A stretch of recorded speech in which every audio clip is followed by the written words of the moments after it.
Professor अपने परिवार के साथ में शहर आया। यहाँ उसने महिमा विश्वविद्यालय ज्वाइन की थी क्योंकि उसे विशेष अनुग्रह पर बुलाया गया था। चलो चलो जल्दी चलो। प्रोफेसर के घर में 8 सदस्य हैं।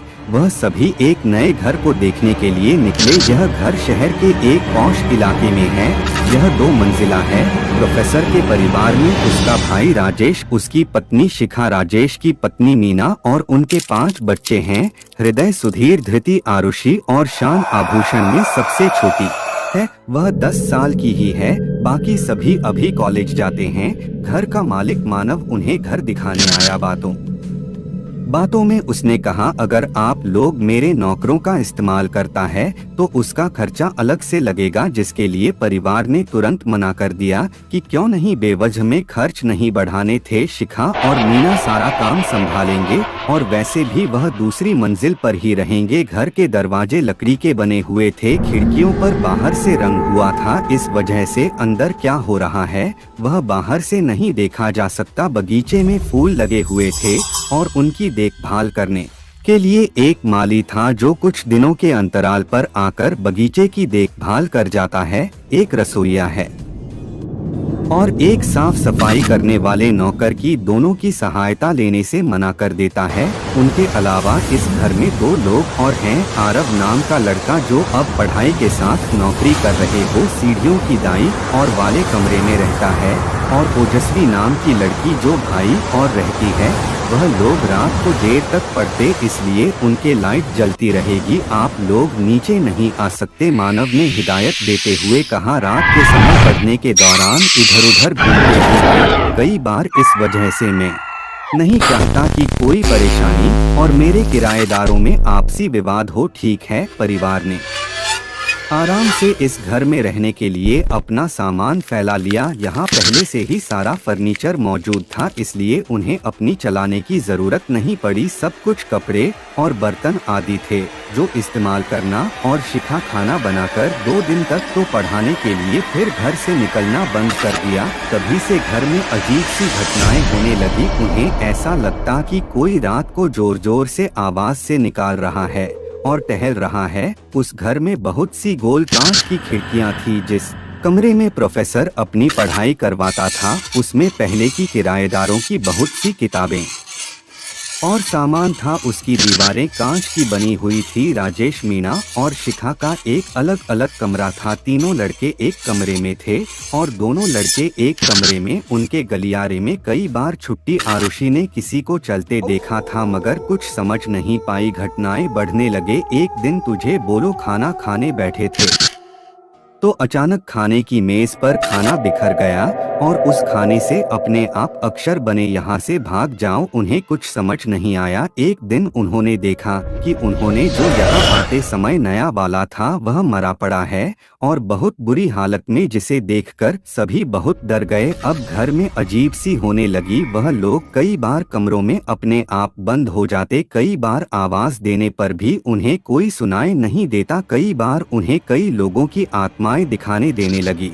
पड़ोसियों से इस बारे में बात की तो पता चला इस घर में कई लोगों की आत्माओं के भटकने के बाद पहले भी हो चुकी है, मगर मकान मालिक ने इस बारे में कुछ भी नहीं बताया था। यह सुनकर बाकी परिवार के सदस्य, अगर फोन नहीं लग रहा था 2 हफ्ते के अंदर ही परिवार पूरी तरह से डर गया था। अभी नहाने के दौरान उन्हें कोई दिखाई देता, कभी खाना बनाने के दौरान को पुकारता, कभी बर्तन अपने आप बजने लगते तो कभी अंगूठी में अपने आप भेज देती हुई आग जल उठती। इसमें से चीखने की आवाज आती है। इसके साथ ही बहुत अजीब घटनाएं भी होने लगी थी। सब अपनी धुन में व्यस्त रहने लगे थे। आखिरकार एक राजा, बहुत तेज बारिश हो रही थी और प्रोफेसर अपने कमरे में काम कर रहे थे तो बाकी सदस्य जल्दी सोने चले गए। बारिश के कारण अचानक से लाइट चली गई। आरुषि घर से आ रही है जी बाबा का को सुनकर उठ बैठी और कमरे से बाहर आई। उसने अपने पिता को अपने कमरे के आगे खड़े देखा, मगर बंदर नहीं जा रहे थे। मगर जैसे ही अपने पिता को आवाज देती है,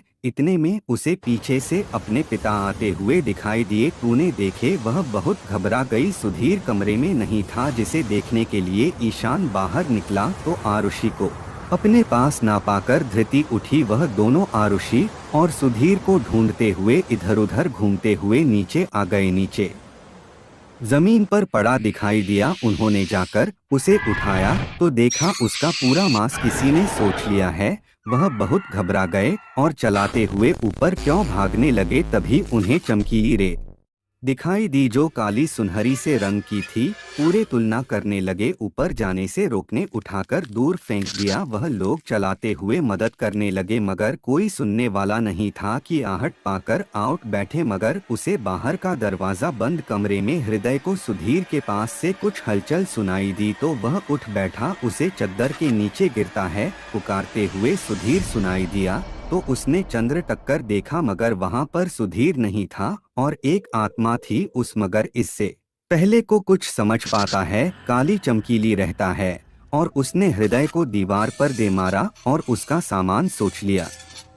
ईशान ने अपना दरवाजा खोलने की कोशिश की। उसने हृदय को खड़े देखा तो उसे पुकारते बाहर निकालने के लिए कहा मगर हृदय वही खड़ा रहा तो उसके पास गया। तब उसकी नजर काली रेत पर गई जिसे देखकर घबरा गया। तभी इतने में हृदय का बेजान शरीर भी नीचे गिर पड़ा जिसमें आप सिर्फ कंकाल बचा था। इधर प्रोफेसर से पीटते हुए शिखा बाहर भागी। प्रोफेसर दरवाजा खुला तो अजीब सी सबके कमरों की तरफ जाते हुए देखा, इसलिए उन्होंने अपनी स्टडी में बैठने के लिए कहा और बाकी सबके पास जाने लगे। तभी शिखा के पीछे से एक सुनहरी चमकीली रहता है और उसने दरवाजा बंद कर लिया और शिखा को दरवाजे पर उसका मांस भी सो गया। इधर कुछ बच्चे जो प्रोफेसर के घर का पता निकाल रहे थे, उनकी योजना थी कि वह प्रोफेसर के पेपर पहले ही चुरा लेंगे ताकि उनके परीक्षा में अच्छे अंक आए। इसलिए वह प्रोफेसर के घर के बाहर खड़े थे। बारिश की वजह से पूरे इलाके की लाइट गई हुई थी तो उनके पास अच्छा मौका था। वह दीवार फांदकर अंदर घुसे मगर दरवाजे नहीं खुल रहे थे। पीछे के दरवाजे से जलते हैं। पीछे भी एक चिड़िया थी। वह सब जाने लगे। सीढ़ियों से चढ़ते हुए किसी की आहट सुनाई दे दरवाजा खोलकर आ गए। तभी देखा कि दरवाजे के बाहर आ रही है तो उन्होंने उनको अपने बच्चों के कमरे की तरफ देखा, इसलिए उन्होंने एक फूलदान उठाया। रोश रेट की ओर बढ़े। इधर ईशान नेतृत्व और आरुषि को लेकर पीछे वाले दरवाजे की ओर बढ़ना शुरू किया। प्रोफेसर इधर आ रहे थे। राजेश और मीना भी बाहर आ गए। तभी उनके सामने आ रहे हो और ओजस्वी आए। इतनी समय में वह लोग उनसे एक भी बार नहीं मिले थे और वही इन सब के पीछे थे। दरअसल इस घर में अब तक जितने भी किराएदार आए थे उन सभी को आ रहा और ओजस्वी ने, जो कि एक अजीब तरीके के राक्षस हैं, मारकर खा लिया था जो उनकी जीवन शक्ति बढ़ाते थे। मानव इस तरह के किराए पर लेकर आता था जिनकी संख्या ज्यादा हो और जो एक परिवार होता कि अगर कोई अचानक गायब हो जाए तो किस बारे में किसी को कुछ पता ना चले और फिर वह लोग योजनाबद्ध तरीके से उन्हें घर में कैद कर लेते और फिर अपना एक कर शिकार बनाते। इस घर में जितनी भी हाथ में दिखाई देती थी वह सब पहले शिकार हुए लोगों की आत्मा आई थी जो उन्हें सावधान करने की कोशिश कर रही थी मगर अफसोस का ध्यान उन जगहों पर नहीं गया। कुछ ही देर में प्रोफेसर, राजेश, मीना और शाम को भी उन दोनों ने मार दिया। धृति और आरुषि कमरे की खिड़की के पास आकर कमरा बंद कर बैठ गए। द्वितीय ने जब देखा कि वह दोनों कमरे का दरवाजा तोड़कर अंदर आने की कोशिश कर रहे हैं तो उसने जल्दी से खिड़की तोड़ी क्योंकि वह खुल नहीं रही थी और आरुषि को खिड़की के सार पीछे की सीढ़ियों की तरफ भेज दिया। इधर जो लोग पेपर चुराने आए थे उन्होंने भी दरवाजे तोड़ लिया था। उनके दरवाजा तोड़ते ही आदमी से कम घर से बाहर निकले और उन लोगों को भी भागने को कहा। उसके शरीर पर खून देखकर वह भी डर गया, रोने लगा कि इस घर में कोई जरूर पागल हो गया और उसने सभी लोगों को मार दिया है। इसे उन्होंने तुरंत पुलिस को सूचना दिए। इधर धृति को भी ओजस्वी ने पूरी तरह से मार दिया और उनका परिवार भी मरने के बाद घर में कैद होकर रह गया। पुलिस ने छानबीन की मगर कोई सबूत नहीं मिला कि हत्या किसने की है और उन्हें किसी के शरीर भी नहीं मिले। मिलते भी कैसे, छत पर जाने वाला रास्ता जो हमेशा बंद रहता था उसके पीछे उनकी सभी लाशें पड़ी थी। उनके अलावा और भी बहुत से लोगों की लाशें थी जब तक इस जगह पर किराए पर आए थे।